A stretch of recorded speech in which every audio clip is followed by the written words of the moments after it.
Agora isso aí a gente conversa normal. Isso. Eu vou dar a introdução já, que já acionou já tá gravando? Pronto. Eu quero já saudar todos que apareceu nesta noite. Está aqui conosco nosso presbítero José Silva, da Assembleia de Deus, aqui do plataforma, né? Isso aí, meu Logo irmão. após ele vai se apresentar. E estamos mais uma vez aqui com mais uma edição do nosso podcast com o pastor Afonso. Hoje estamos com um tema um pouco diferenciado, da qual nós temos trazido aqui nesse canal. Um tema, eu tenho certeza que será de grande importância, você que tem dúvida. Estaremos falando um pouco sobre política. Eu coloquei aqui uma imagem aqui da Praça dos Três Poderes, né? Ali um símbolo ali. E tenho certeza que seremos agraciados. Quero mandar um abraço para a Aline e seu filho Ramon.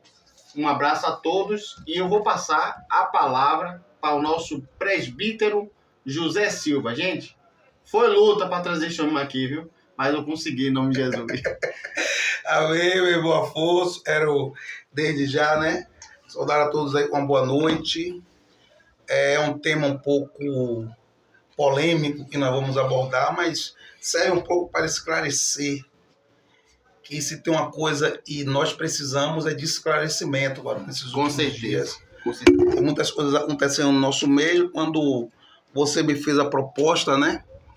Eu trouxe à baila esse tema, porque eu sei que a nossa igreja ela precisa, varão, conversar um pouco mais sobre política e entender, varão, e a política não se resume à ideologia. Existem muitas coisas por trás da política que precisa funcionar para que nós vivamos bem no nosso país. Amém. Mas é sempre uma gratidão, varão. Eu quero te agradecer aí pelo convite e estamos aí, meu irmão, estamos aí. Amém. Eu fico grato pela sua estadia aqui nesta noite. E quero agradecer a você que tem nos acompanhado aqui no canal Podcast Pastor Afonso. Eu fico muito grato pelos seus compartilhamentos, pelos seus likes, pelos seus comentários.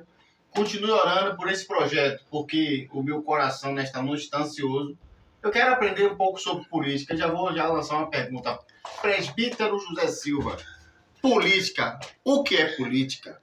Varão, política é um conjunto de ideias, né, que vão ser elaboradas através de pessoas que pensam diferente, vão chegar em uma síntese para, através disso aí, trazerem situações que sejam melhor para o nosso país.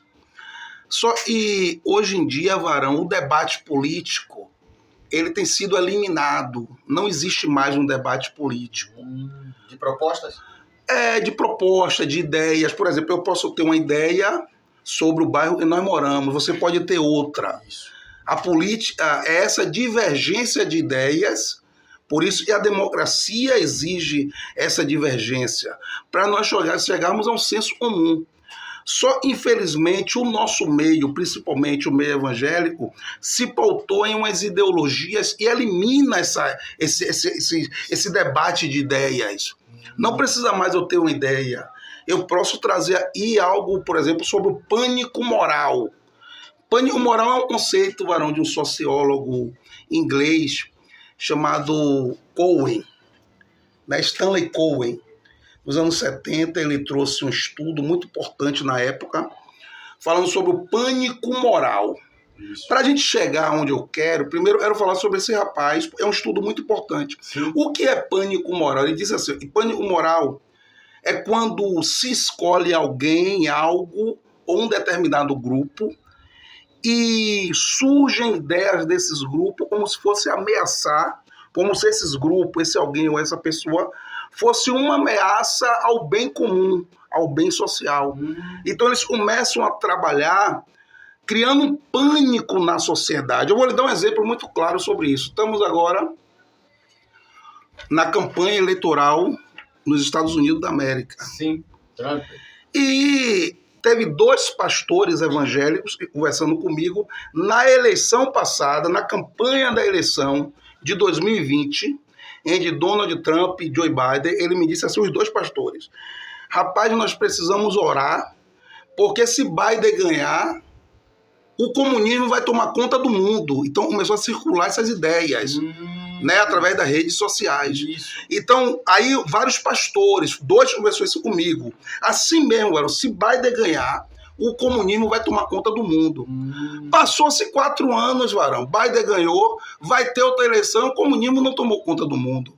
Só que na época criou-se um pânico. Na hora, é. Então o crente vai dizer, não, rapaz, eu não posso. Tenho que orar para, embora tanto um como o outro se ganharem, o que eles vão afetar no Brasil é pouco, mas a mente do crente, né? Cria-se essa ameaça, não, Biden não pode ganhar. Então, pânico moral é mais ou menos isso. Eles criam-se um pânico através da moralidade, ou muitas vezes, né? Através de outras questões, mas cria-se esse pânico na sociedade. E esse pânico elimina o debate. Ou seja, o aborto, por exemplo? O aborto, por exemplo, o aborto, vamos supor, comunismo, não, ideologia de gênero, porque, mano, são questões que nós não podemos negar os nossos princípios, por um exemplo. Hoje mesmo eu estava conversando com um irmão em Cristo, muito conhecedor da palavra, muito inteligente, por sinal. E ele me disse assim, varão, mas eu comentei a ele, estaria participando desse podcast, ele me disse assim, não, rapaz, mas você tem um pensamento, varão, que você nega seus princípios. Ele disse, eu nego meus princípios. Por quê, varão? Ele, porque você é de esquerda. Eu disse a ele, varão, eu sou de Cristo. Agora, as pautas de esquerda são as que mais me interessam. Se eu acreditasse, varão, e as pautas de esquerda se resume a isso, que ele acha, ele acredita que a pauta da esquerda se resume a aborto, homossexualidade, ideologia de gênero, comunismo, se resume a isso. Eliminamos o debate. Elimina o debate. Não, é isso aí, então não tem debate. Eu disse a ele assim, varão, você trabalha hoje, ele trabalha. Eu disse a ele assim, ó, sabe por que hoje você tem direito trabalhista? Porque alguém da esquerda um dia lutou aí no Brasil para você ter esses direitos. Você sai de férias porque alguém aí da esquerda lutou para você ter esse direito. Você hoje tem algum suporte na CLT porque alguém da esquerda lutou para você ter esse direito. É a bem da verdade, varão. Essa galera não sabe nem o que significa direita e esquerda. É verdade. Eles criam, porque não é que ele é. Eu disse a ele assim, ó, varão, ó, se eu não fosse esclarecido e enxergasse o mundo como você enxerga, eu também odiaria a esquerda, porque para mim a esquerda é ser o que é para você. Como eu fui esclarecido, varão, e entendo, eu conheço um pouco, varão, da história do Brasil, e sei como foi luta, irmãos, para nós chegarmos até aqui. Você sabia, varão, que 2021, tem uma votação no Congresso Nacional sobre voto impresso. Isso. Teve uma polêmica, não, teve voto impresso, teve outro. Aí nessa votação do voto impresso, colocaram debaixo dos papéis uma mini reforma trabalhista. Eles tinham feito uma reforma, você sabe que no Brasil teve uma reforma trabalhista em 2017, Isso. no governo Temer, onde tiraram muitos direitos do trabalhador. Com essa mini reforma trabalhista de 2021 não foi aprovado. Mas se fosse aprovado, o trabalhador brasileiro, no século XXI, teria menos direito do que um trabalhador de 1984, varão. Então, assim, a questão toda, o problema desse pânico moral que eles criam é porque ele tira do crente, do evangélico, o direito de conhecer a verdade, varão. E a Bíblia diz assim, conhecereis a verdade, e a verdade vos libertará. Porque, vou dar um exemplo claro. O debate político do momento é sobre as emendas parlamentares. As emendas parlamentares, varão, elas são divididas, né? São emendas individuais, existe a emenda individual, a emenda de bancada e emenda do relator. Para você ter uma ideia, em 2013, essas emendas eram entre 3,3 bilhões de reais. 2013 não, é 2013. 3,3 bilhões de reais era liberada. É um dinheiro do orçamento brasileiro, varão. É o PIB, o PIB brasileiro hoje, ele ultrapassa a marca de 5,5 trilhões.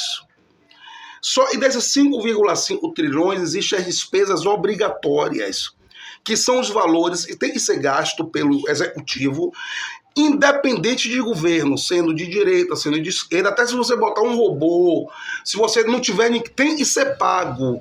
Porque para o país funcionar, é o dinheiro que você paga um médico, você paga um hospital, você paga uma faculdade federal, você faz as obras andarem no nosso país. Então, são chamadas despesas obrigatórias. Esse executivo, ele é responsável pela execução? Pela execução do orçamento do país, é o executivo. Quando você tira esse dinheiro das despesas obrigatórias, tem as despesas discricionárias, que é aquilo que sobra. Hoje, em 2024, Varão, sobra 220 bilhões de reais que são para essas despesas discricionárias. Para você ter uma ideia, o jogo, Varão, o jogo é tão absurdo, tão absurdo, Varão, que do dinheiro que sobra para o executivo executar hoje no Brasil, para movimentar a máquina, esse dinheiro da despesa discricionária, você tem que saber que são obras que estão paradas, são muros de colégios, são várias situações que o governo usa esse valor. Sim. Desse valor de 220 bi, o Congresso hoje, ele abocanha desse valor 47 bilhões de reais. Ainda. Então, eles ultrapassam 23% das emendas discricionárias do Executivo, que essas emendas eram para ser executadas pelo Executivo. Então, o Congresso Federal, além de impor isso ao governo, eles tornaram essas emendas impositivas. Você lembra quando eu falei em 2013? Isso. Que beirava 3 alguma coisa, 3 bilhões. As emendas não eram impositivas, elas eram negociadas. Por exemplo, o Executivo chega um projeto, você vota a favor, liberava essa emenda para você, não vota a favor, não libera. Então, assim, havia uma negociação. Isso é na política, é uma negociação. Só que em 2016, Dilma era presidente da República, estava muito fraca no poder. E aí, o presidente da Câmara na época era Eduardo Cunha. E Eduardo Cunha, quem é o presidente da Câmara, normalmente ele sabe articular. Quanto mais o presidente dá fraco, mais eles abocanham. Eles aí conseguiram colocar essas emendas que eram negociadas para serem positivas. Então acabou a negociação. Você tem que pagar. Não, você tem que pagar. 2016, Dilma saiu, entra Temer. 2017, Temer sofreu um processo de impeachment. Ficou mais fraco ainda. Eles aumentaram, Varão. Eles foram aumentando esse valor, Varão. Eu vou trazer aqui para você. Eu trouxe aqui anotado, para você ter uma ideia, a discrepância que existe hoje no nosso Congresso, para você entender, e a política não se resume a isso, Varão. A ideologia, a política brasileira não se resume a isso. Tem muitas coisas por trás acontecendo que a igreja evangélica precisa saber, porque você precisa saber quem você vai votar, Varão. É verdade. Então, aqui, vamos lá, eu tenho aqui anotado. Eu fiz questão de anotar, Varão, para trazer para o seu público. 2014, eu falei 2013, né? Mas foi 2014, as emendas beiravam em cerca de 6,14 bilhões, 2014. 2015, as emendas, né, liberadas para o Congresso passava dos 3,43 bi. 2016, Dilma estava fraca, opa aí. 2015, de 13,43 bi, para 2016 já pulou para 12,22 bilhões. Quase 3 vezes o valor. Verdade. 2016, Dilma saiu, entrou Temer em 2017. 13,11 bi. As emendas, como só vai aumentando. 2018, Bolsonaro ganhou as eleições, mas as eleições, elas são em outubro, não é isso? Elas são em outubro, existe a Lei de Diretrizes Orçamentárias, que é votado pelo Congresso no dia anterior, que o Congresso vota, né, a execução do orçamento do Executivo. Então, assim, 2018 eram liberados 12,2 bi de emenda. 2019, o primeiro ano de Bolsonaro, aí começou a piorar. Quando o Bolsonaro ganhou a eleição, em 2018, começou a piorar. 2019, 13,45 bi. Anote isso aí, Varão. 13,45 bilhões eram liberados para emendas, para os deputados impositiva. Do governo federal. Do governo, do executivo para o legislativo. 13, guarda esse número aí, 13, esse número, 45 bi. Primeiro ano de Bolsonaro, 2020, de 13,45 bi foi para 36.085 bilhões. Você entendeu aí a diferença, Varão? Bolsonaro ganhou a eleição com um discurso que, se ele ganhasse o aborto, aí entrou pânico moral. Você lembra do pânico moral que eu te falei? Isso. Ele entrou um pânico moral, fez com que o público que vota nele não se importasse mais com um debate político, e por trás do pano o Congresso pulou o dinheiro que ele recebia do Executivo de 13,45 bilhões para 36,85 bilhões. Quase 3 vezes o valor, Varão. E daí por diante, o que aconteceu? O Congresso só foi ganhando poder, Varão. Então, na democracia, quem ganha poder não quer entregar o poder. Então, assim, o Congresso brasileiro hoje, ele abocanha uma parte do dinheiro do Executivo. O dinheiro era para ser usado no país. Quem pega hoje são os congressistas, os deputados e senadores, para enviar para suas bases, porque em 2020, para piorar, em 2020, com a gestão de Bolsonaro, na pandemia, Bolsonaro foi se enfraquecer. Você se lembra que Bolsonaro...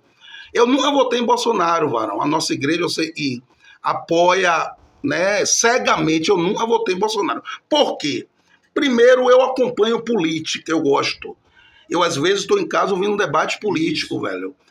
E eu vou acompanhar um cara, eu queria saber um projeto de Bolsonaro em 2018. Aí alguém perguntava para ele assim, não, rapaz, e sobre economia, o que você vai fazer? Ele, não, esquece economia, mas tem um livro aí, ideologia de gênero, não sei, eu não vou deixar nas escolas. Mas o cara tá perguntando sobre economia, Varão. Não, Bolsonaro, mas e aí, rapaz, e sobre a saúde? É o pânico social, né? Ele entra sempre, é o pânico moral. Ele usa isso para embasar a sua campanha eleitoral. Ele não tem debate, Varão. Ele não tem proposta. Haja vista, e agora a gente está... Quem acompanha a política, né? Tá vendo agora, é um deputado que está disputando a prefeitura de São Paulo, né? Eu não vou citar o nome do mesmo, para não ter direito de resposta. E ele subiu. Ontem teve uma pesquisa no Folha de São Paulo, meu irmão, o homem pulou de 14% para 19%, para 20% da intenção de voto. Quer dizer, ele passou o candidato e é prefeito da cidade, esse camarada. Procure na internet, uma proposta do cara não tem, Varão. A proposta do cara só é o pânico moral.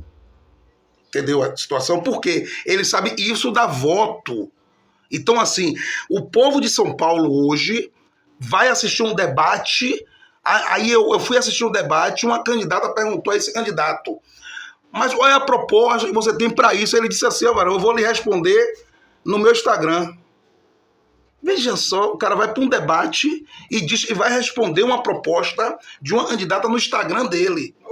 Então, assim, o cara não tem, ele não tem. Não tem proposta. Mas o que me assusta, o cara vai crescendo na pesquisa. E um irmão evangélico, muito meu amigo, fala assim, rapaz, você viu, velho? Você viu, o cara tá botando pra lá em quê, Varão? Usando pânico moral. Ele chega, não, eu vou acabar com o comunismo, a mesma conversa. Eu vou acabar com o comunismo, eu vou acabar com essa petralhada, eu mal. Aí eu vou entrar em outra, né, questão sociológica também, porque eu gosto muito de sociologia, Varão. Sim. Embora eu não tenha estudado sociologia, mas é uma ciência e tem a minha admiração. E hoje, por um exemplo, tem uma socióloga, né, muito conhecida no mundo todo, chamada Hannah Arendt. Essa socióloga, ela criou, né, uma ideia através de um julgamento que ela participou. Em 62. Ela era judia. Morava na Alemanha, fugiu para os Estados Unidos, porque senão ia ser ou morta ou presa, na época da Segunda Guerra Mundial. E quando acabou a Segunda Guerra Mundial, ela se formou, né, defendeu o doutorado dela, ficou muito conhecida. Aí acabou a Segunda Guerra Mundial, muitos nazistas fugiram para outros países para não ser julgado. Sim. Entre esses, teve um cara chamado... Era o nome dele, rapaz? O Ackman. Esqueci o primeiro nome do cara, mas o Ackman. Ele foi para a Argentina, viveu 18 anos na Argentina, escondido, esse camarada. O cara fez... Você já assistiu algum filme falando sobre o Holocausto? Sim, já sim. Você já viu as misérias que esses caras fizeram, né? O ser humano, o judeu, com o negro. Mataram muita gente, fizeram muita maldade. E esse cara, ele foi o ordenador, ele ordenou uma situação que ocorreu lá chamada Solução Final, que foi quando acabou a Segunda Guerra Mundial, a Alemanha perdeu a guerra, ele deu uma ordem para matar todo mundo que estava nos confinamentos, nos campos de concentrações. Então foi dele a ordem. Né? Aí ele foi morar na Argentina, morou lá 18 anos. O Serviço Secreto de Israel ficou sabendo onde ele estava, foi lá. Inclusive tem até um filme na Netflix que conta um pouco sobre essa história. O Serviço Secreto foi na Argentina, escondido do país da Argentina, sequestrou esse cara para esse cara ser julgado lá em Israel. Foi o único nazista julgado em Israel, varão. Então ele foi julgado para o mundo inteiro ver. E na nossa visão, varão, a gente olha para um cara desse, a gente pensa, depois esse cara é um monstro, velho.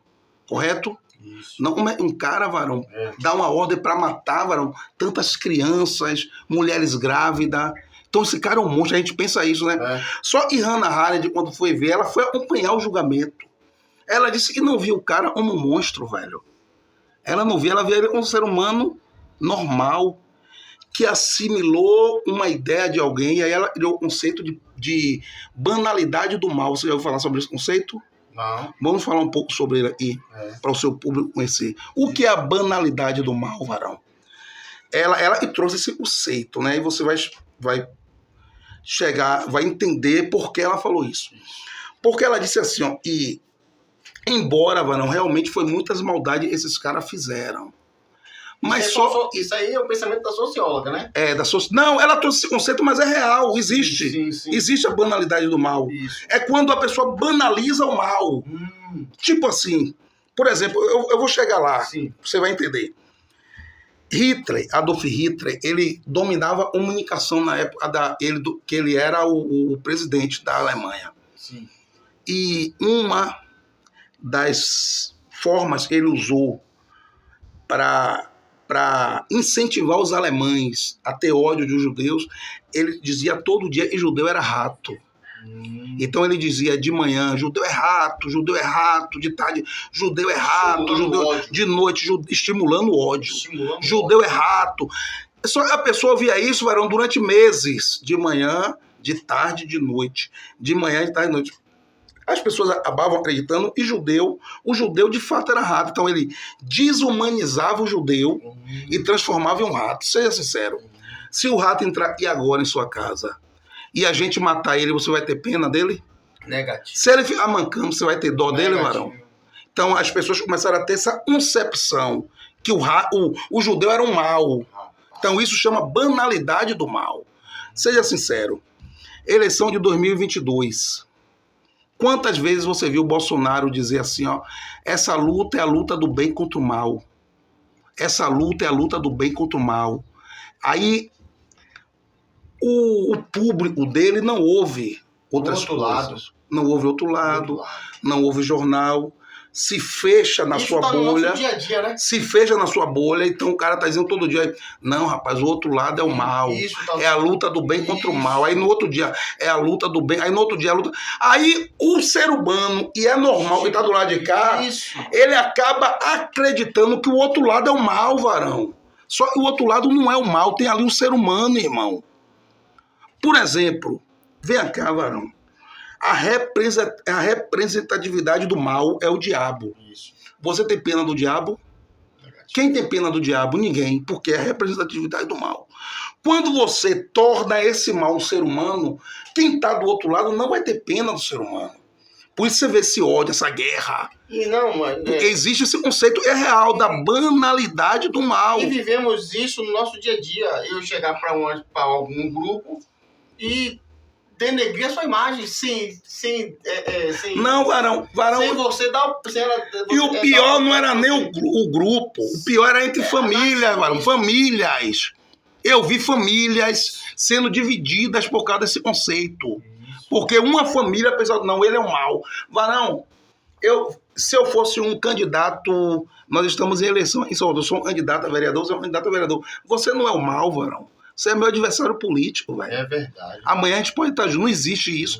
Esse conceito aí, Varão, são conceitos de pessoas que querem guerra. Eles sobrevivem disso.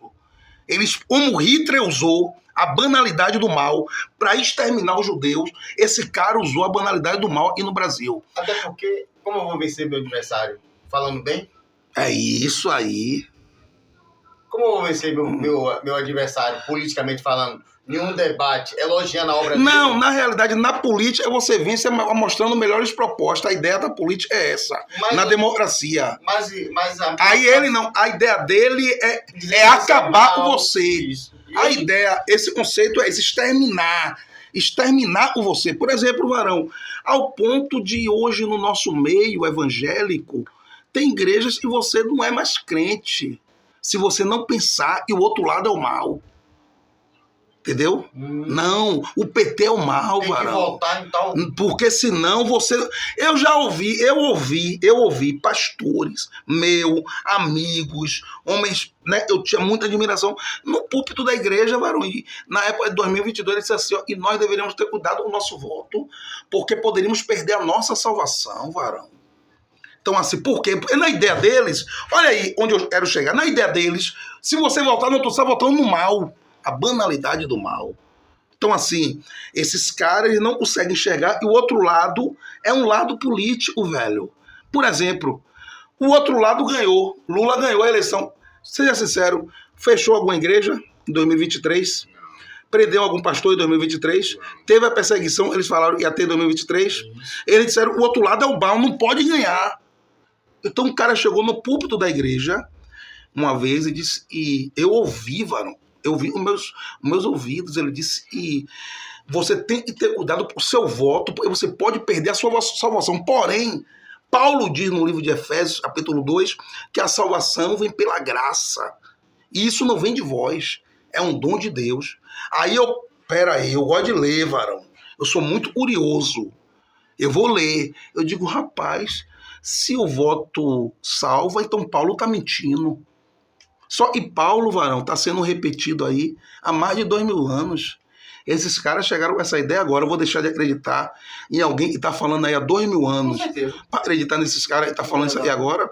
Negativo. Porque eles criam essa ideia do mal e amanhã eles esquecem, Varão, o que eles falaram. Só que eu estava falando sobre o candidato de São Paulo. Eu fui para a banalidade do mal. Isso. Ele chega na internet, na rede social e traz esse mal. Não vou acabar com esse mal. Aí o crente que se... O evangélico... Nós estamos aí... Eu quero falar para um público evangélico.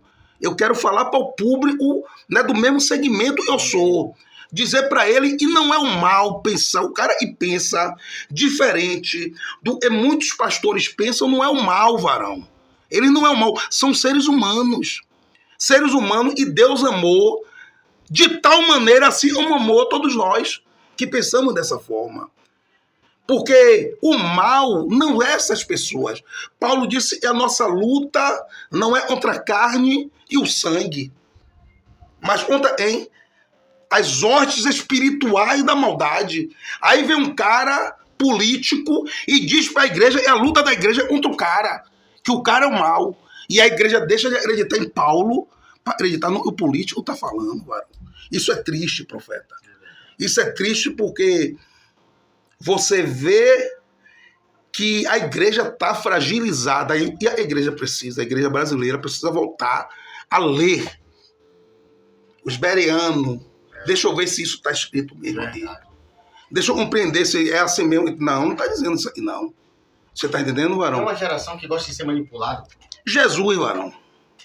Teve 2 discípulos uma certa feita e foi organizar uma hospedagem de Jesus em Samaria. Não iriam aceitar, velho, Jesus em Samaria. Eles voltaram e falaram, não, Jesus, esse cara é mau. Quer que eu ore para descer fogo do céu para matar eles? Eles são maus, não quer aceitar Jesus. São maus, não, bora matar, exterminar. Jesus olhou para eles assim, Varão, falou assim, ó, vem cá, rapaz, espírito vocês são, rapaz. Vocês estão aprendendo isso com quem? Entendeu, varão? Jesus não veio para matar, varão.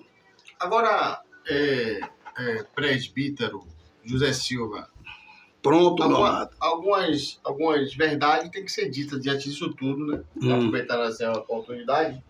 Estamos aqui com o nosso presbítero José Silva, da Assembleia de Deus, hoje com um tema diferenciado, política, e está uma maravilha. Se você tem alguma pergunta, alguma dúvida, dá nos comentários embaixo e o mesmo está disposto a responder. E a questão da liberação da maconha, um exemplo. Será que não é um estímulo também para o evangélico ver essa coisa como mal? Vamos lá. A gente vai falar sobre isso agora. Entendeu? Porque, literalmente, tem deputados, tem candidatos que realmente querem liberar. Mas aí a gente vai entrar, varão. Varão, aí a gente precisa conhecer o que de fato foi votado pelo Supremo Tribunal Federal. Tem uma lei antidrogas de 2006.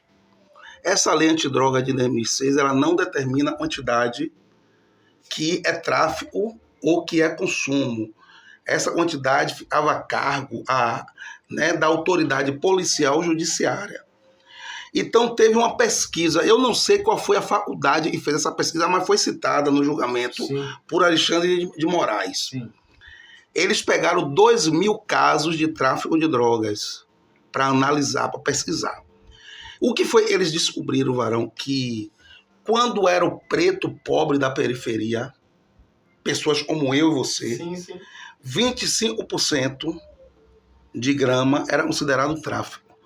Quando era o rico, pobre ou da classe média, para ser tráfico tinha que ser 80% 80 gramas de maconha. Então eles disseram assim, então essa lei está sendo desigual. É o que acontece muito no nosso país. A desigualdade social, que existe, não é real. É um tratamento para quem mora na periferia e o tratamento quem mora, né, em condomínio de alto padrões. Então, o Supremo votou, não, é necessário estabelecer uma quantidade, tanto para maconha, para ser tráfico ou para ser consumo, tanto na periferia como na comunidade rica. Isso. Então, e foi votado, na realidade, foi isso aí. Votaram, eles chegaram à conclusão, nós vamos liberar 40 gramas de maconha. Só que, como eu te falei, aí eles vão para a internet, varão, criar o pânico, não liberou maconha. Então, tipo assim, ó, independente da porcentagem mínima, de que se 50% é tráfico, 10% não é, esse nome em si, maconha, soa como no ouvido de um evangélico? Não, porque mas a diferença, varão, nossa é essa, profeta. Eu já fumei maconha. Isso. Eu cheirei cocaína, varão. Eu bebi muito. Isso. E eu não mudei porque ninguém mandou mudar. Isso. Eu mudei porque eu tomei uma decisão um dia. Eu ouvi Jesus, alguém pregou para mim. Jesus dizendo assim, quem quiser vir após mim, negue-se a si mesmo, tome a sua cruz e siga-me. Eu neguei a mim mesmo, as minhas vontades, os meus desejos. Eu tomei uma decisão. Isso. Não foi alguém não determinou. Quando eu tomei uma decisão, varão, a decisão é minha. Isso. Eu aí não posso obrigar o meu vizinho que não tomou essa mesma decisão minha a pensar como eu penso.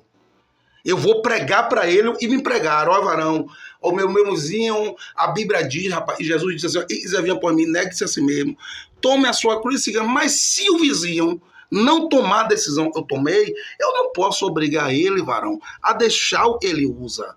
Ele precisa tomar essa decisão. Porque o nosso país não é uma igreja. Repare. Rapidinho. Vá. O nosso país não é igreja, Jesus. Talvez essa pergunta aqui seja a pergunta de alguém que está ouvindo. Nosso país não é uma igreja, mas o voto está na mão do evangelho. Está na mão mas é isso aí. Mas o voto, varão, aí você vai votar, não é só para isso. O voto não é só para isso aí. Não, o voto, varão, primeiro, ó, o voto é pessoal, secreto, intransferível. Você pode votar em quem você quiser. Isso. Não pode existir abuso de poder religioso, nem abuso de poder econômico, é crime. Mas você pode votar em quem você quiser, o cidadão é livre para votar. Não, eu falo assim, ó, eu falo essa questão assim de enxergar. Eu tenho 2 candidatos, né? Sei. Eu estou assistindo aqui um debate e um enfatiza a maconha. Sempre nós vamos ver essa expressão Sempre vamos usar. Pelo lado pejorativo. Não tem como esconder. Tem um casal evangélico assistindo. Se for esses evangélicos mesmo, como é que eu posso dizer, da moda antiga mesmo, ele já está vendo o mal ali. Ele já está vendo o mal. Né? Ainda que a gente não queira enxergar essa pessoa como mal, porque o que ele está defendendo ali, ele não é mal. A pessoa em si ele não é mal. Não. Mas o que ele está defendendo, o que é que tem causado no meio da sociedade? Causa muitas coisas menores do que o álcool causa. E não é esse debate sobre o álcool, a criminalização do álcool. Mas hoje existe mais, vamos supor assim, desastre, né? Catástrofe por causa do álcool do que da maconha. Eu não sou a favor da maconha. Eu sou ser humano que eu tenho uma consciência e nós vivemos em um país laico, varão. Eu tenho a obrigação de pregar o evangelho. Porque Jesus disse assim, ó, varão, tem uma coisa que a gente peca muito. Ó, Jesus disse aí, ide por todo mundo, pregar o evangelho. A toda criatura. Quem crê e for batizado. Jesus em lugar nenhum disse assim, ó, ide e converta o seu país todo ao que você pensa. E quem crê, né? Não, é quem crê, varão. Eu vou pregar, varão. Vou chegar, rapaz, eu já fumei maconha, velho. E quando eu deixei a maconha, eu me tornei um ser humano bem melhor. Mas a decisão é da pessoa, varão. Agora, a lei tem que ser para todos. A lei tem que ser tráfico para quem mora na periferia, correto? Você é a favor disso? Que a lei tem que ser assim, ó. Não, 10 gramas de maconha é tráfico para quem mora na periferia, para quem mora no condomínio de luxo. O que o Supremo fez foi isso. Mas eles distorcem a realidade, cria-se um Brasil paralelo e vai dizer assim, não, quer ver um exemplo?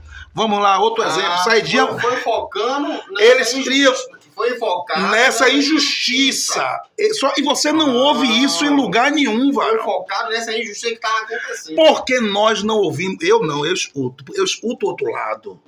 Eu gosto de audiência pública. Vai ter uma audiência pública. Aí me dói isso aqui, ó. Nesse julgamento do Supremo, essa lei é de 2006, varão. Já teve uma audiência pública em 2019. Eu já assisti a audiência pública. Aí chega um irmãozinho e tá ouvindo agora alguns pastores desses por aí, sensacionalistas, que vai chegar, não, estão liberando a maconha. Quantos pastores você ouviu dizendo isso? Que estava liberando a maconha? Seja sincero, em quantos lugares você viu falando? O Supremo está liberando a maconha.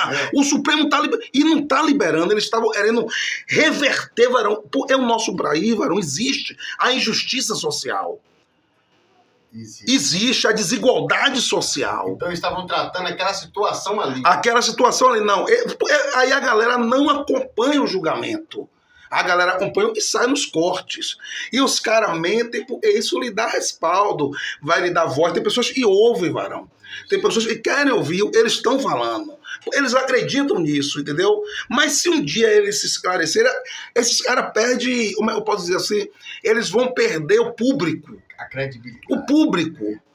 Então, aconteceu, o Supremo observou, isso existe mesmo. Pô, a polícia já prendeu um cara, vou lhe dar um caso, com 5 gramas de maconha, de cocaína. O cara foi preso como tráfico na comunidade pobre. Chegou em um condomínio de luxo, o cara tava com 100 quilos. E o cara foi considerado como consumo. Você tá entendendo a diferença? Então sempre existiu o olho, né? O olhar que a nossa justiça, que embora, você sabe, o símbolo da nossa justiça é uma mulher, né? Com a balança, uma venda nos olhos, ela não enxerga. Só que a nossa justiça enxerga, varão. E ela enxerga muita desigualdade e sempre pende mais pro nosso lado, né?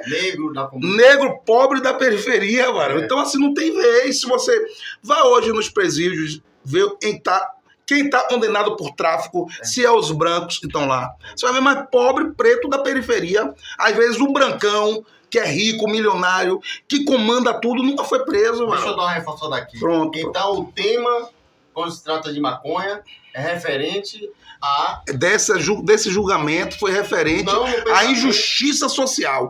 Não, porque não liberou. Eles determinaram e 40%, 40 gramas, não, 40% não, 40 gramas de maconha é tráfico, é consumo, 41 gramas é tráfico. Eles não liberaram a maconha. Só que a verdade pouco interessa para essa turma, Varão. O que interessa para essa turma é manter cativo. É um exemplo, Varão. Se eu falar sobre... Eu ia entrar em outro tema, polêmico também. A saidia temporária. Saidia temporária dos presos. Aí, não, o cara é assassino. Varão, o cara nunca leu o Código de Processo Penal. O cara não entende, velho. Não sabe o que é. O cara não sabe nada, ou coisa nenhuma.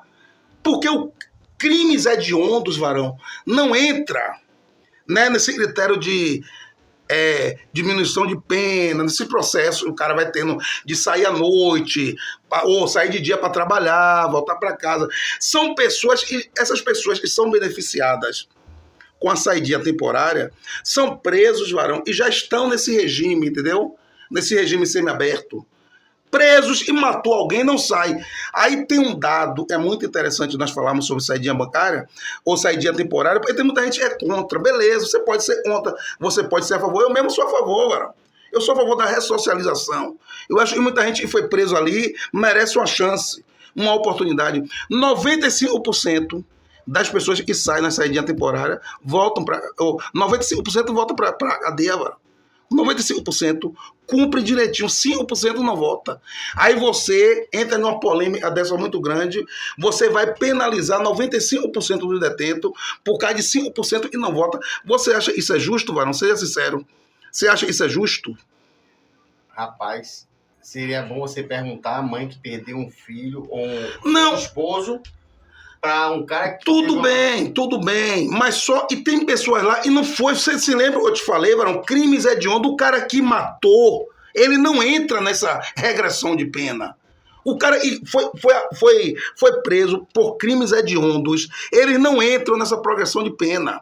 O cara que entra nessa progressão de pena são crime menores, assassinos, pessoas que estrupou, não entra nesse regime de pena. Esse regime de redução de pena. Então, e falta na nossa igreja é o debate, Varão, real. As pessoas conhecerem de fato o que acontece. Porque eu olho alguns debates na televisão, Varão, eu vejo, os caras passam vergonha, Varão. Ele vai pegar um professor de direito penal, velho.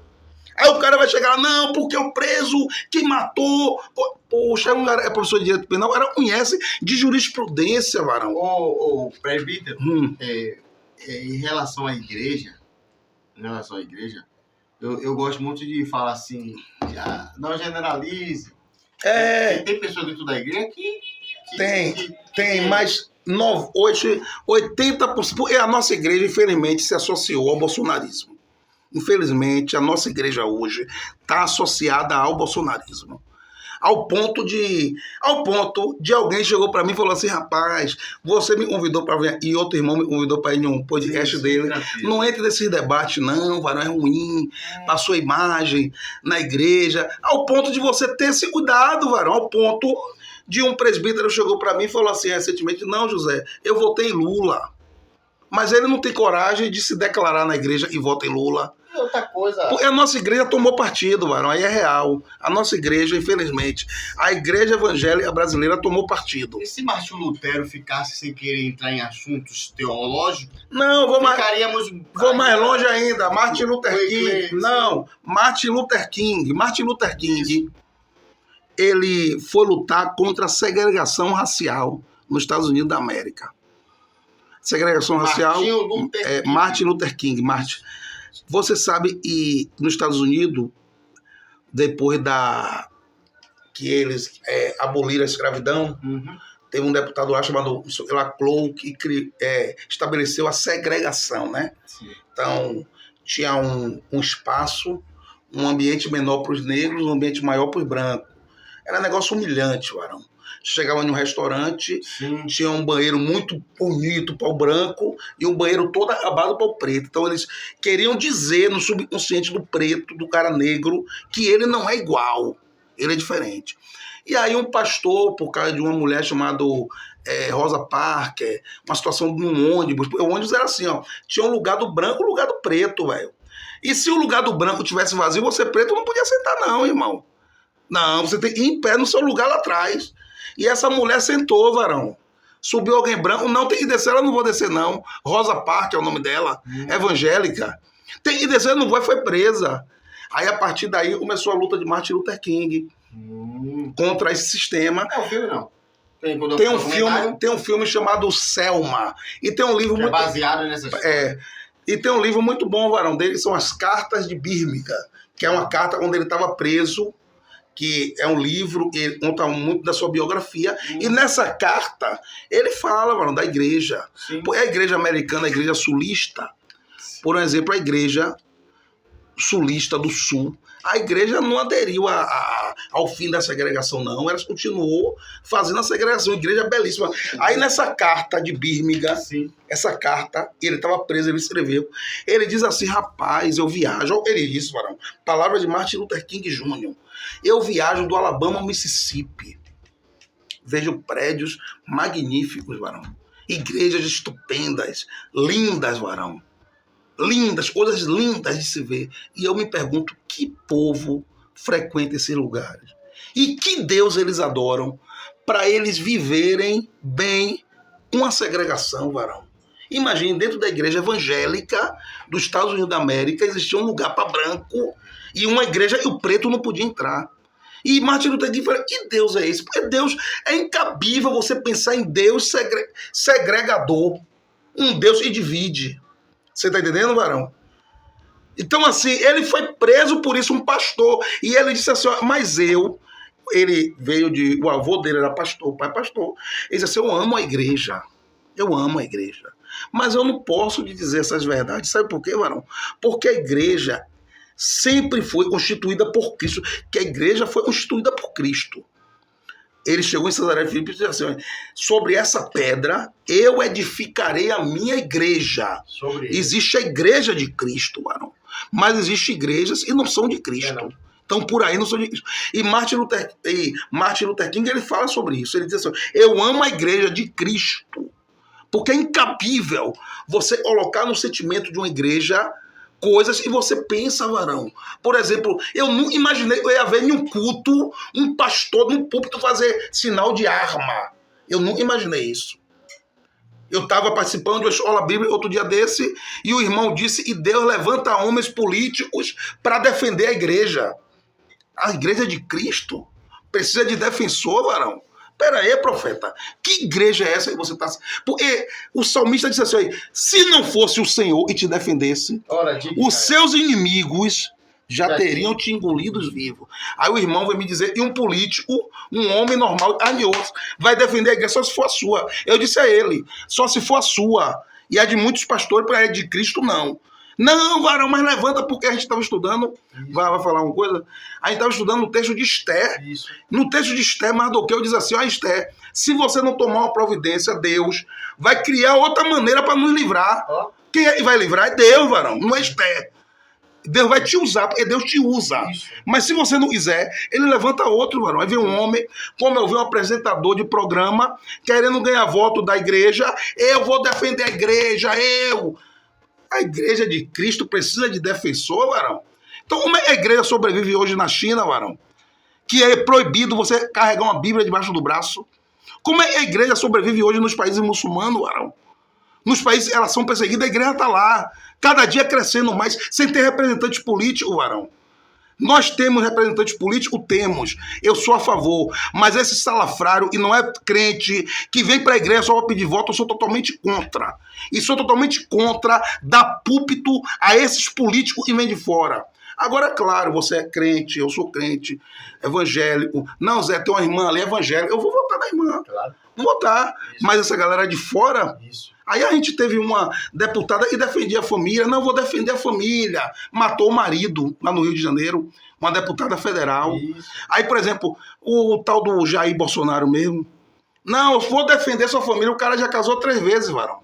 O cara largou uma mulher, casou com outra mais nova, encontrou outra mais nova, largou. O cara largou 2 casamentos para casar com a mais nova e vai defender hoje a minha família e a sua. Qual é, rapidinho, qual é a experiência de família que esse cara tem? Seja sincero. Aí ele cria-se. Não, ele é político.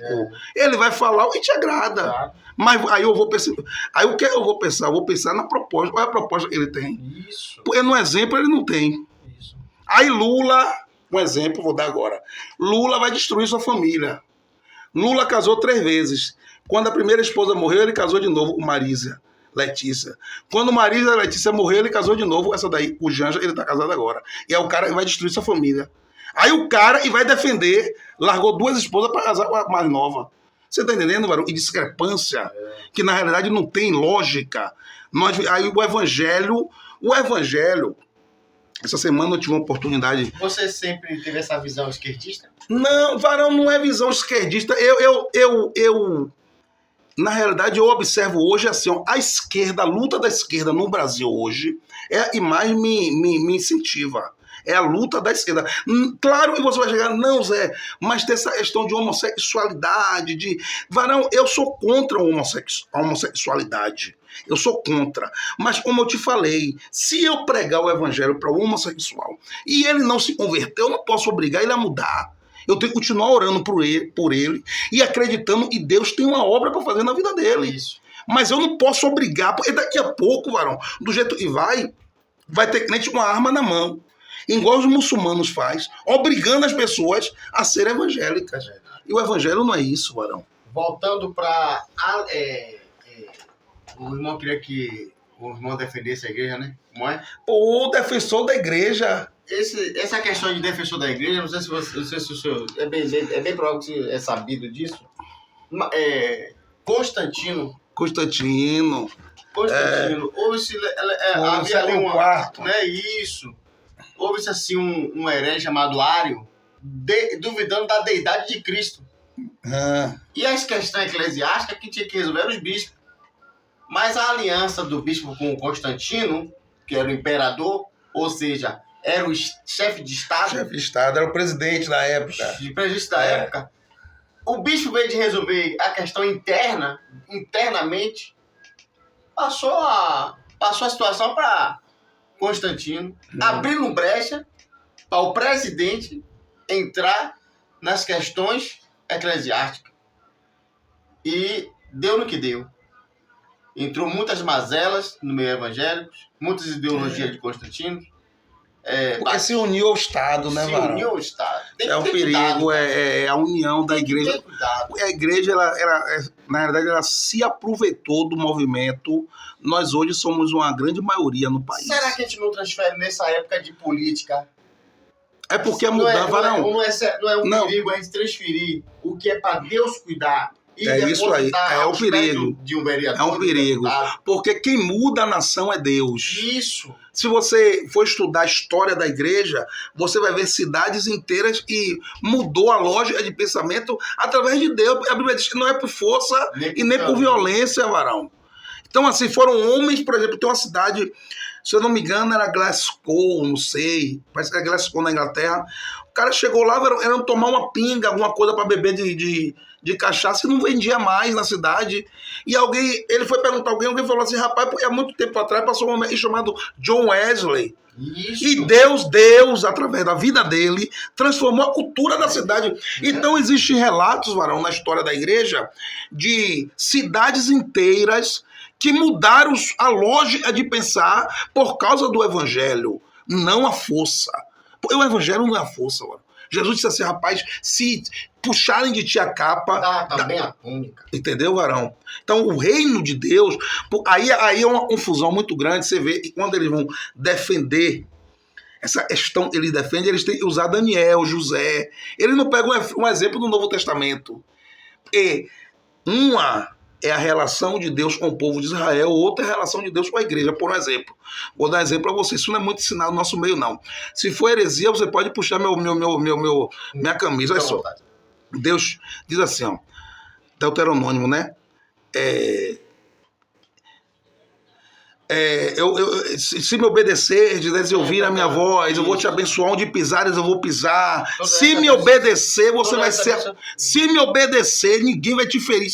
Então, a questão da obediência do povo judeu era uma questão com Deus. A igreja já é diferente. Você vê que Jesus disse, independente se você obedecer ou não, né, ele disse assim, no mundo tereis aflições, independente da sua obediência ou não. Independente da sua obediência ou não, Pedro disse, e até Pedro falando sobre isso, Pedro disse assim, que você tem que se alegrar no fato de você sofrer por Cristo. Então, assim, hoje a obediência a Deus não vai te gerar a segurança e gerava lá. Pode acontecer coisas com você. Então, assim, existiu um ensinamento. Um exemplo disso básico, Paulo. Paulo perseguiu a igreja, né? Chegou em Damasco, Jesus teve um encontro com ele. Paulo, ele me persegue, quem é, Senhor? Sou eu, Jesus, a quem tu persegues. Duro é para ti ressuscitar contra os aguilhões. Paulo conheceu Jesus. O que queres que eu faça? Vá para a rua direita, né? Na casa de Judas. Lá vai te ouvir dito. Não, lá você vai ouvir. E vou te dizer, Paulo obedeceu, velho. Direitinho foi lá. No outro dia Jesus chama, né? Ananias, vai lá. Bota a mão sobre... Muito ouvi falar sobre esse homem, não, mas vai lá. Eu vou te mostrar o quanto ele vai sofrer. Padecer. Poxa, mas Paulo obedeceu, varão. Paulo obedeceu. Ele se tornou um apóstolo obediente, mas vai sofrer. E Paulo sofreu. Sofreu ou não sofreu? Ele conta o sofrimento. Ele disse, recebi naufrágio 3 vezes, fui açoitado com vara, recebi pedrada. Quer dizer, mas era obediente, mas sofreu. Então a obediência hoje não vai nos proporcionar aquilo que Deus prometeu, aquilo que Deus proporcionaria ao povo de Israel se obedecesse. Você compreendeu onde eu quero chegar? Porque, um exemplo, Estevão morreu apedrejado. Estevão não morreu apedrejado, mas Estevão era obediente. Correto, varão? Sim. Tá entendendo? Tô entendendo. Tá entendendo? Jesus morreu crucificado, varão. Era obediente. Jesus era obediente.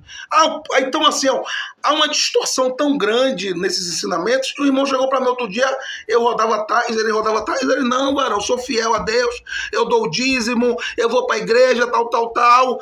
Se eu saio na rua, meu pneu não vai furar. Quer dizer, o meu pneu do meu carro de todo mundo fura, o dele não fura, porque ele é obediente a Deus. Tem a questão das esferas espirituais, né?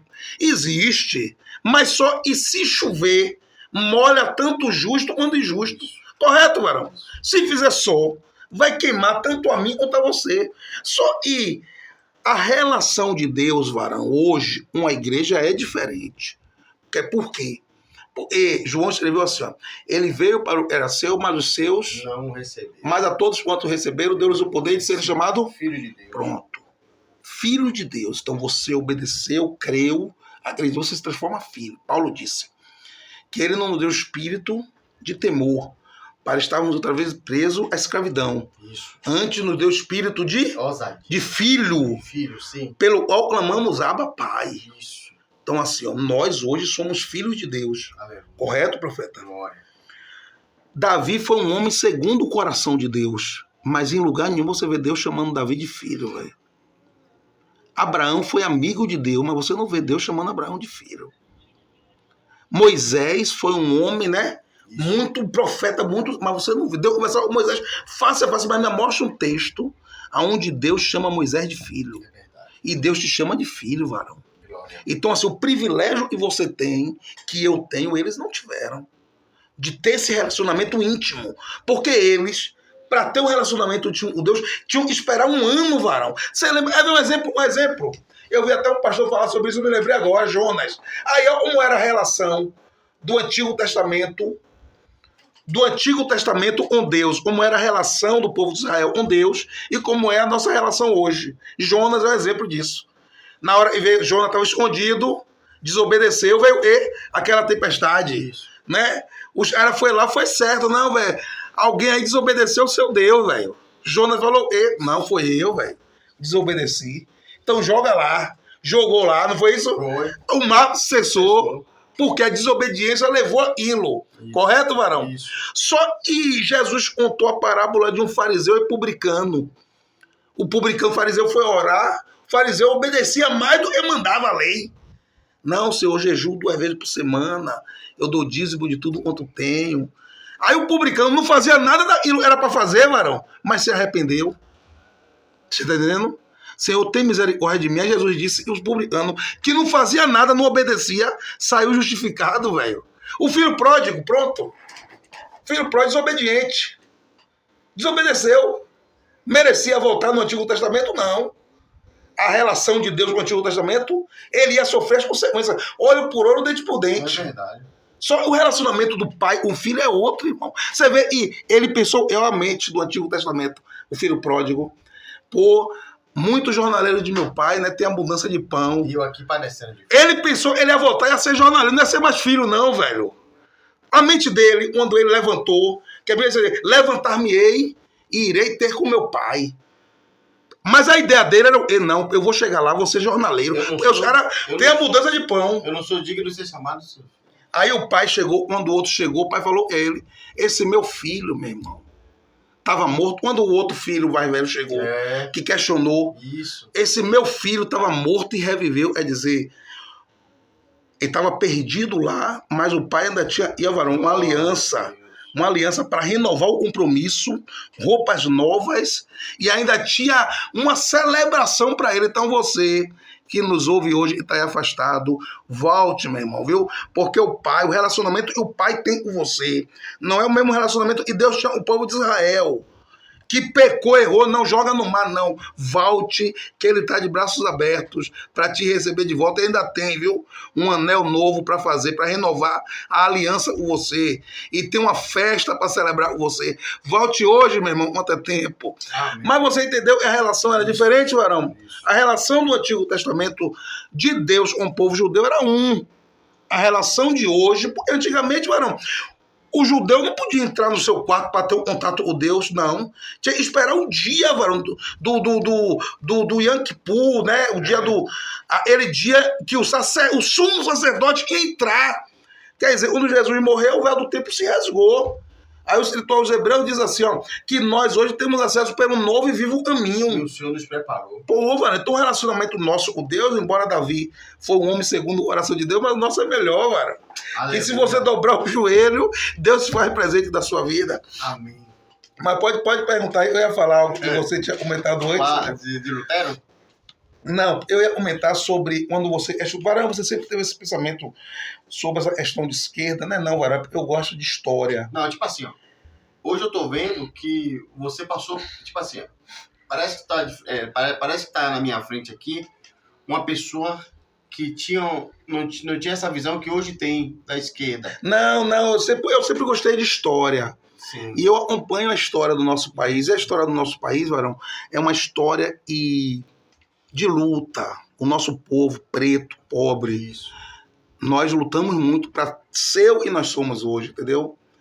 Então, o nosso país, ele sempre foi um país assim, eu posso dizer, um país feito para a elite econômica. E em tempo, sempre do lado da nossa elite econômica, foi a direita brasileira. Esse termo esquerda-direita, ele vem da Revolução Francesa. Você conhece a história da Revolução Francesa? Sim. Então, esse termo vem de lá. E pegou, e realmente isso acontece, varão. Então, hoje, quando eu olho a luta que homens, e talvez não fosse de esquerda, varão, mas só homens ideólogos, que tiveram ideias. Isso. Por exemplo, eu vou dar um exemplo para você de Paulo Freire, varão. Você já ouviu falar de Paulo Freire? Pronto. Um pastor amigão meu teve lá em casa outro dia desse, eu estava passando com ele e falei assim, pô, varão, me perdoe aí a demora, que eu estava explicando ali, né, sobre Paulo Freire e tal. Aí ele, pô, Paulo Freire, mano, Paulo Freire é comunista, esquerdista, eu odeio Paulo Freire, tal.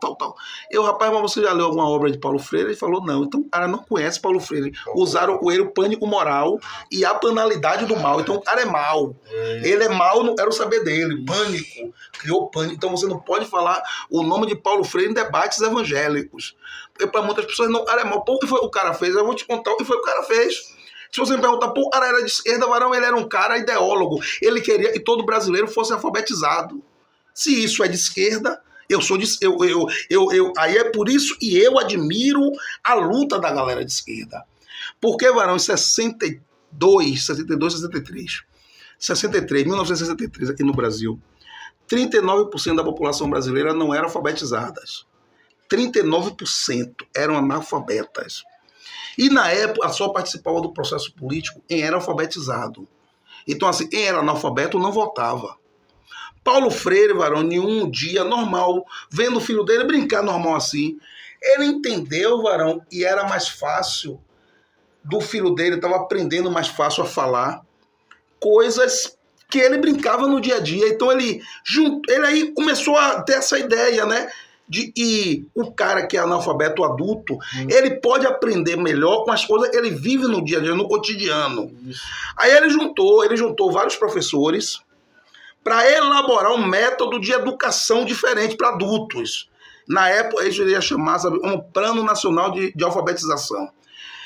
Ele aí pegou, varão, negócio bonito, pegou vários professores, amantes da leitura, educadores, e foram para o interior do Rio Grande do Norte, um lugar chamado Angico, onde mataram o Lampião. Isso, ia até citar ele aqui, Chegaram lá, colocaram esse projeto, era um plano piloto para ver se ia dar certo, nem prática. Varão, 40 horas aula, eles conseguiram alfabetizar mais de 300 pessoas, velho. Como era o método Paulo Freire? O método Paulo Freire é assim, ele pega aquilo que você trabalha, um exemplo, você trabalha o podcast. Ele vai pegar aquilo que você trabalha, para através daquilo que você trabalha, te ensinar a ler. Só que quando você aprende a ler, você cria um senso crítico. Você começa a criticar. Por que isso? Por que aquilo? Não, por que isso é assim? E o senso crítico, a nossa elite acha que não é legal a gente ter. A gente tem que aceitar o Brasil como ele é. Vou lhe dar um exemplo disso. No último dia da aula, foi um sucesso a aula. No último dia, quem deu a aula foi o presidente da época, chamado João Goulart, Jango, que era o presidente do Brasil. Ele foi lá dar a última aula e uma parte da nossa elite econômica foi. Chegou lá, irmão, inclusive alguns generais, porque na época já 63, 64 foi o golpe militar, entendeu? Isso. Então, os generais de hoje, eles já viram, querendo dar um golpe, tal. E esse projeto de Paulo Freire foi o que fez, na minha concepção, eles andarem mais rápido. Eles não queriam que o pobre aprendesse a ler, varão. Aí quando teve a última aula, teve um general chamado Castelo Branco, que inclusive foi um dos presidentes da ditadura, colocou o dedo na cara de João Goulart, que era o presidente da época, e disse assim, olha, você vai vetar esse projeto, viu? Você vai vetar. E deu me xingou. E falou assim, olha, vocês estão querendo criar serpente no Nordeste. Quer dizer, na ideia do cara, o nordestino pobre, preto, aprender a ler, se torna uma cobra, irmão. Então a ideia dele não é que o pobre nordestino leia. A ideia dele é que você continue analfabeto, acreditando em tudo aquilo que eles dizem, essa criação, esse pânico moral do comunismo vem desde essa época. Eles disseram e deram o golpe militar em 64 para impedir o comunismo de tomar conta do Brasil. Quer dizer, desde essa época que ele veio essas ideias do comunismo. Porém, varão, não, eles deram esse golpe para e o brasileiro, o pobre, preto da periferia, continuar sendo pobre, preto da periferia. Porque imagine aí todo mundo aprender a ler e escrever com senso crítico no Brasil. Como o Brasil poderia ser diferente? E aí tem gente hoje que ainda pede a volta da ditadura militar, varão. Porque não lhe foi contado, na realidade, o que aconteceu na ditadura.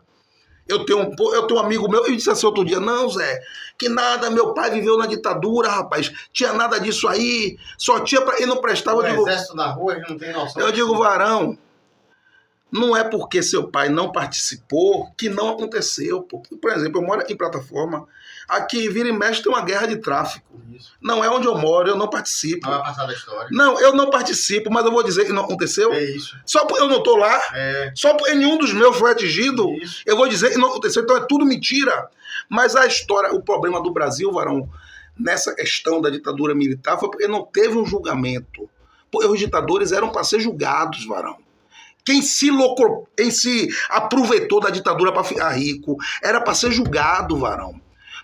Isso é um crime contra a humanidade, tortura, né? Você vê que tem gente que é amante de torturador, né? O cara ama um torturador, varão. Quer dizer, Jesus foi torturado, irmão. E um cara dizer que ainda é cristão.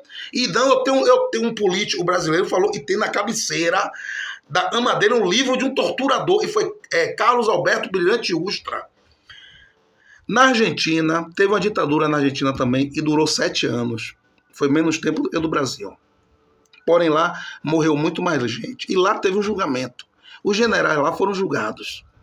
Foi uma questão retada, igual e para não julgar, não, mas lá foi julgado e para piorar, botaram na televisão, foi televisionado, não sei quantas horas de julgamento, varão.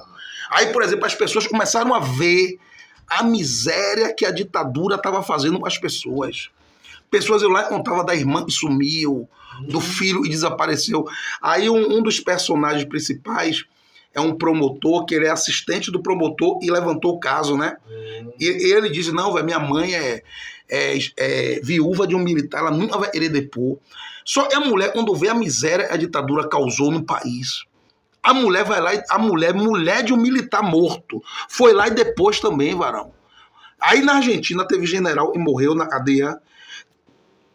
Teve general lá e pegou prisão perpétua, varão. Teve outro e morreu. Teve um general na Argentina, e morreu na privada, fazendo necessidade. Então, assim, o povo argentino, eles viram o que é uma ditadura. Lá na Argentina hoje está em crise. Lá está em crise. Mas você não vê ninguém pedindo a volta da ditadura militar lá. Por quê? Porque lá passou na televisão. Lá eles souberam que é uma ditadura. Aqui no Brasil não esconderam, varão. Colocaram para debaixo do tapete. Não, a ditadura não é nada disso que estão lhe falando. Aí fica sempre a dúvida. Será que é? Será que não é? Por quê? Porque a pior miséria que aconteceu no Brasil foi essa tal da anistia que deu aos militares. Quer dizer, você acha justo? Eu vou lhe dar um exemplo. Você acha justo ter um colégio ali na Pituba, um colégio do Exército. O seu filho, seu filho para entrar lá tem que fazer uma prova para competir com 2.000 meninos para uma vaga. O filho do general entra lá de graça. Quando o filho do general se forma, ele já se forma como subtenente. Ele já se forma concursado. Você acha é justo isso? Quer dizer, eles são um setor que eles usam o poder do Estado em favor deles mesmos. Então, a esquerda brasileira acha isso injusto, varão. A direita não. Para a direita, tanto faz. Então, tá vendo? Eu tenho um pensamento... Porque eu acho isso injusto. Eu acho injusto sua mãe, seu pai aposentado. Seu pai aposentado. Morreu, sua mãe recebe a pensão. Deus o livre.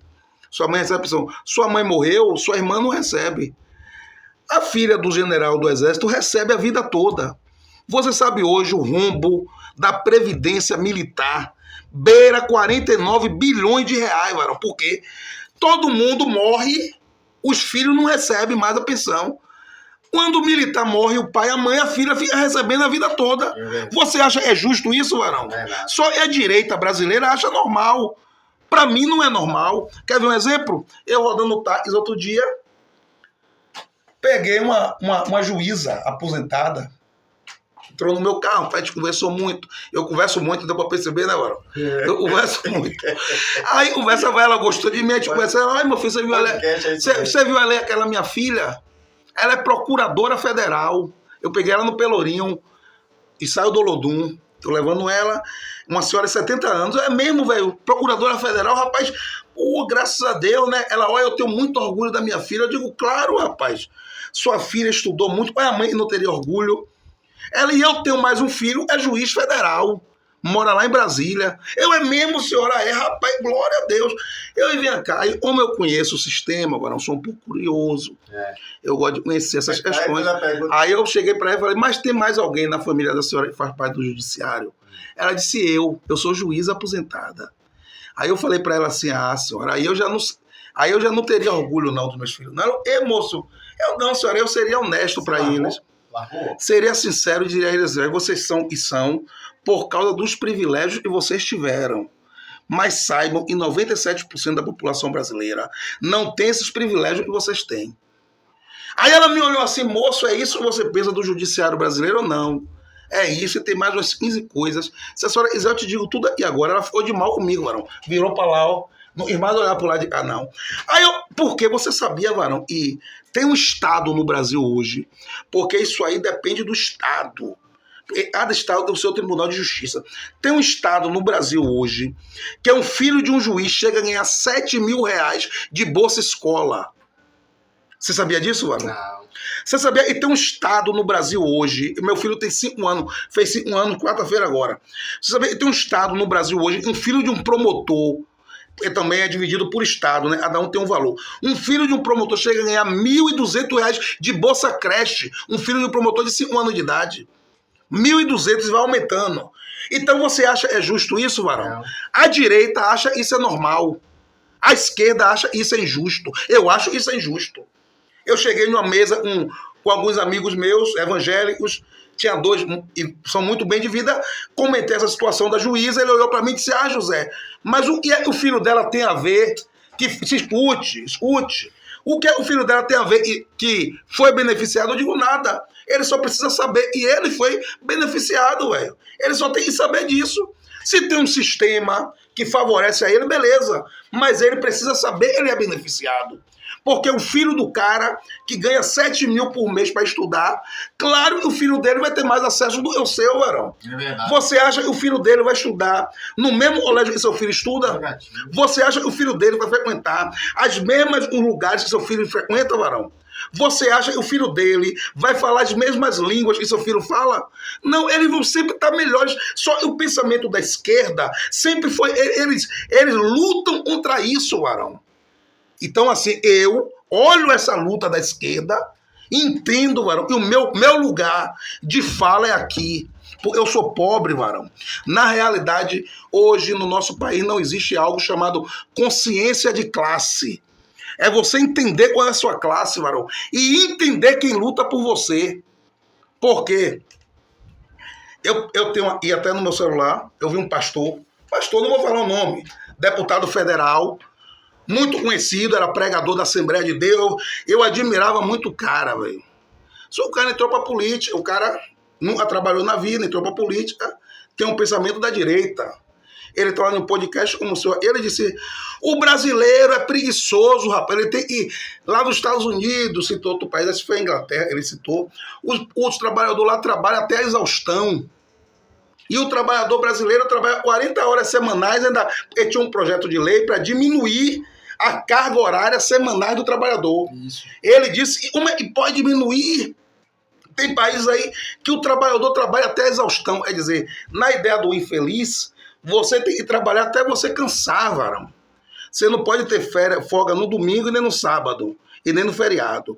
Porque ele pensa como a direita pensa. A esquerda vai dizer isso é errado. Então, eu admiro a visão da esquerda. Aí, o candidato da igreja, que foi presidente, ele disse assim, Bolsonaro, várias vezes, não, o trabalhador tem que escolher entre direito e trabalho. Porque lá nos Estados Unidos não tem isso, tem que escolher entre direito e trabalho. Quer dizer, ele tem todos os direitos. Ele tem férias, ele tem folga, 13º. Mas ele quer que você escolha não ter esse direito. Pensamento da direita. Aí a esquerda é contra isso. Então, a questão esquerda-direita vai muito além da ideologia, profeta. Só não existe esse espaço para a gente trazer à tona a realidade. Verdade. É o que você está tendo aqui. Eu fico... Tá chegando o nosso horário. Mas... E chega, e tem mais coisas. Chega o horário que tem mais coisas. Então a gente vai falar mais coisas aqui. Mas é isso, Varão. O mais importante é a gente ter a noção de quem luta por você. Olha aí. Porque dai a César é de César e a Deus é de Deus. Nós dois somos cidadãos do céu. Mas temos obrigações aqui na terra. Então, a real situação é entendermos que o nosso país não é uma igreja. O nosso país é um país laico. Você pode votar em quem você quiser. Eu posso votar em quem eu quiser. Só não caia, Varão, nessas questões do pânico moral e nem da banalidade do mal. Verdade. Que tudo isso é história de carochinha para roubar o seu voto. Fala lá pro seu público. Para eliminar o debate. Não, eu agradeço a todos, né, que nos deu essa, né, foi paciente para nos ouvir aí. E queria dizer a você também, né, nós estamos em tempo de eleição aí, né, você tenha consciência em quem você vai votar, né, conheça os projetos, saiba quem de fato luta pelo trabalhador, se você é trabalhador, quem de fato luta pelas pessoas que moram nas periferias. Pô, só não caia, entenda uma coisa aí, não acredite em pânico moral e nem nessa questão da banalidade do mal, porque infelizmente essas questões têm eliminado o debate do nosso meio. E eu te agradeço, viu? Que Deus te abençoe em nome de Jesus. Desde já, eu quero agradecer Amém, profeta. por ter recebido aceito esse convite. E estamos maravilhados. Amém, meu irmão. Muito assunto mesmo. Eu parei aqui para aprender e aprende mesmo. Vamos lá. Você faz lá a sua pergunta e eu tenho certeza que o nosso presbítero vai estar olhando lá nos comentários. Amém, você. E pergunte, comente lá. Comente alguma coisa, pode comentar. Lá suas ideologias. E é isso aí. Não deixe sua mente ser... Não se prenda a essas questões de ideológica. Não se prenda a essas questões ideológicas. Existe o pânico moral e a banalidade do mal. Não caia nessa conversa. É como se alguém estivesse gritando socorro, fingindo socorro atrás de uma coxina. E você levanta a coxina e tá a pessoa lá dançando. Dançando, se divertindo. A coxina era só pra... só pra causar medo. Só pra te causar medo. Causar medo, causar pânico, isso aí. Né? Então a coxina é o quê? É o pânico moral. Eles criam o pânico, a liberação das drogas. São questões nossas, pessoais. Eu sou contra o aborto, mas eu não posso obrigar o meu vizinho a ser contra o aborto. Mas eu sou contra, eu tenho que orar. O dia que Deus trabalhar no coração dele, como trabalhou no meu, ele vai mudar o pensamento dele. Que Deus abençoe a todos. Deus abençoe a todos, mano. Abençoando. Continue orando por esse projeto, podcast Pastor Afonso. Amém. Quero mandar um abraço a todos os participantes, em especial o nosso querido pastor André, que é o nosso comentarista especial, oficial. Deus abençoe, um abraço à nossa irmã Ilane também. Um abraço a todos e aos enfermos que se encontram se recuperando. Um abraço, dona irmã Marlene, a todos. Deus abençoe. Amém.